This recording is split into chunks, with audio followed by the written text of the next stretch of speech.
સુરતમાં મેડિકલમાં પ્રવેશ અપાવવાના બહાને 2 કરોડથી પણ વધુની છેતરપિંડી કરનાર 2 ચાલબાજોની ક્રાઇમ બ્રાન્ચ પોલીસે ધરપકડ કરી છે. જ્યારે ઝડપાયેલા આરોપીઓ એજ્યુકેશન કન્સલ્ટિંગને લગતી જાહેરાતો સમાચાર પત્રોમાં આપી મોટી પાર્ટીઓનો સંપર્ક કરી છેતરતા હોવાનું બહાર આવ્યું છે. ક્રાઇમ બ્રાન્ચ પોલીસને બાતમી મળી હતી કે મેડિકલમાં પ્રવેશ અપાવવાના બહાને લોકો સાથે ઠગાઈ કરનાર 2 ઈસમો સ્ટેશન વિસ્તારમાં ફરી રહ્યા છે,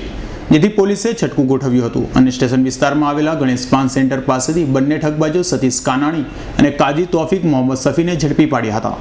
જો કે ઝડપાયેલા આરોપીઓમાંથી એક ડોક્ટર છે અને તે હાલ ડી ફાર્મની અભ્યાસ કરે છે, જ્યારે બીજો શિક્ષણના વ્યવસાય સાથે સંકળાયેલો છે. જો કે આ ટોળકી મોટી હોવાની શંકાના આધારે પોલીસે વધુ તપાસ હાથ ધરી છે. હાલ આ જે 2 આરોપી ઝડપાયા છે એ પૈકીનો એક સતીશ નામનો ઈસમ છે, જે વરાછા વિસ્તારમાં રહે છે અને આ મૂળ પાલીતાણા ભાવનગરનો છે. અને એની સાથે તોફિક કાજી કરીને એક ઇસ્માઇલ નામનો વ્યક્તિ છે, જે મૂળ કલકત્તાનો છે. આ 2 ઈસમો છે એને પોલીસે આજરોજ પકડેલા છે. અને બંને ઈસમો છે એની એમ એવા પ્રકારની છે કે અન્ય સાગરીતો સાથે મળી પેપરમાં MBBS કે MDની જે એક્ઝામ્સ લેવાય છે એમાં એડમિશન અપાવવા માટે થઈને આવા જે કોઈ એડમિશન લેવાવાળા ઈસમો હોય એનો કોન્ટેક્ટ કરી સામેથી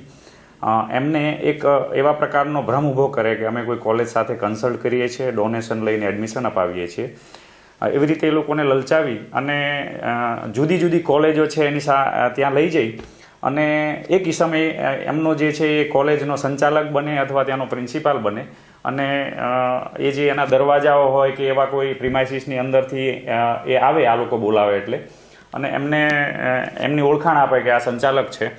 એ એમનો જ ઈસમ હોય, એમનો સાગરીત હોય એવા વ્યક્તિને ત્યાં લઈ જાય અને પેલા લોકોનો ભરોસો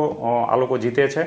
અને ત્યારબાદ આમની પાસેથી ટોકન પેટે અમાઉન્ટ લેવામાં આવે, એની પ્રાઇમા ફેસી શરૂઆતમાં પહોંચ આપવામાં આવે છે અને પછી એમની પાસેથી ડોનેશનના નામે નાણાં કલેક્ટ કરવામાં આવે છે અને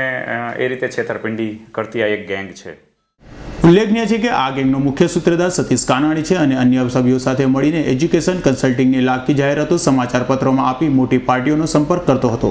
અને જે કોઈ વ્યક્તિ તેમના સંતાનોને ડોક્ટરી લાઇનમાં એડમિશન મળતું ન હોય તેવા વ્યક્તિઓની મજબૂરીનો લાભ લઈ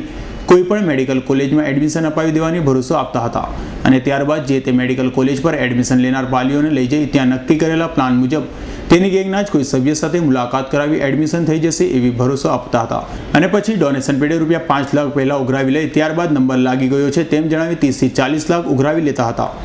bureau report S9 news Surat.